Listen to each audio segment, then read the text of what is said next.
આજે નિઝર વિધાનસભામાં અહીંના અમારા આમ આદમી પાર્ટીના તમામ આગેવાનોની અધ્યક્ષતામાં પરિવર્તન સભા મળી હતી અને આ પાર્ટી બંદરા આજુબાજુ વિસ્તારના તમામ વડીલો, યુવાનો, માતા બહેનો, કેટલાક સહકારી આગેવાનો, કેટલાક રિટાયર કર્મચારીઓ મોટી સંખ્યામાં આજે આમ આદમી પાર્ટીમાં જોડાયા છે અને આ વિસ્તારમાં પણ જે વર્ષો જૂના પડતર પ્રશ્નો છે, એ ચાહે ઉકાઈ વિસ્થાપિતોના પ્રશ્નો હોય, એ ચાહે આવનારા દિવસોમાં જે 1500 મેગાવોટનું સોલાર પ્રોજેક્ટ આવવાનો છે એ બાબતને લઈને હોય, એ ચાહે વન અધિકાર અધિનિયમ 2006 અંતર્ગત પેન્ડિંગ દાવાઓની વાત હોય, આ વિસ્તારમાં રોડ રસ્તાની વાત હોય, પીવાના પાણીની વાત હોય, સિંચાઈની વાત હોય કે શિક્ષણની વાત હોય, વર્ષોથી લોકોના પ્રશ્નો છે અને 30 વર્ષથી એક હતું ભારતીય જનતા પાર્ટીનું શાસન છે,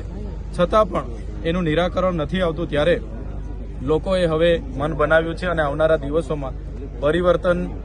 ઈચ્છે છે, ત્યારે આજે મોટી સંખ્યામાં જોડાયા છે, જેમને અમે આવકારીએ છીએ અને બધા સાથે મળીને આવનારા દિવસોમાં જે તાલુકા જિલ્લા પંચાયતોની ચૂંટણી આવવાની છે એમાં આમ આદમી પાર્ટી સ્વતંત્ર લડશે અને અમને પૂરો વિશ્વાસ છે એ કુકરમુંડા હોય, નિઝર હોય, ઉચ્છલ હોય, તમામ